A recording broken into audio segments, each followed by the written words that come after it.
Pawan cinema release సమయంలో థియేటర్లు మూసివేయమనడం దుస్సాహనం. Allu Arvind Pawan Kalyan cinema వస్తుంటే థియేటర్లు మూసివేయమనడం కరెక్ట్ కాదు. పవన్ కళ్యాణ్ వ్యాఖ్యలు సమంజసమైనవే. ఏపీలో ప్రభుత్వం ఏర్పడిన తర్వాత సినీ పెద్దలు వెళ్లి కలవాల్సింది. ప్రభుత్వ సహకారం లేకుండా ఏమీ జరగదు. సినిమా వాళ్ళ కోసం పవన్ కళ్యాణ్ పాటుపడుతున్నాడని అల్లు అరవింద్ అన్నారు. బయటకు వచ్చేసా, నేను లేను, కోవిడ్ ఆ టైంలోనే బయటకు వచ్చేసాను.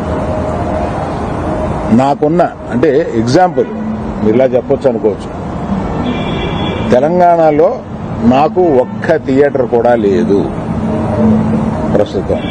తెలంగాణలో నాకు ఉన్నది ఒకే ఒక థియేటర్, త్రిబుల్ఏ, దానికి ఓనర్. కనుక నా దగ్గర ఒక్క థియేటర్ కూడా లీజులో లేదు. ఆంధ్రాలో కూడా అన్నీ వదిలేసుకుంటా వచ్చేసి నా దగ్గర మొత్తం 1500 థియేటర్లు ఆంధ్రాలో ఉంటే, అదే మొత్తం తెలుగు రాష్ట్రాల్లో ఉంటే నా దగ్గర 15 లోపు ఉన్నాయి. అన్ని వదిలేసుకుంటారాగా అవి కూడా మా స్టాఫ్ తోటి లీజులు అయిపోయిన తర్వాత ఎప్పుడు లీజులు రెన్యూ చేయకండి వీటిని నేను చెప్పాను. కనుక నా దగ్గర ఆ థియేటర్లు లేవు.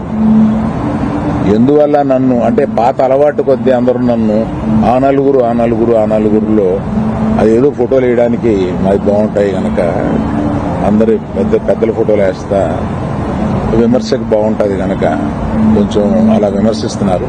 నేను దయచేసి మీడియా మిత్రులను అడిగేది ఏంటంటే, ఆ నలుగురు అని వేసేటప్పుడు నన్ను కలపకండి. నేను లేను, ఆ వ్యాపారంలో లేను. నేను అన్ని వదిలేశాను. 1500 థియేటర్లకి 15 మాత్రమే, 15 లోపే నా దగ్గర ఉన్నాయి. అవి కూడా త్వరలో నా దగ్గర ఉండవు. వద్దని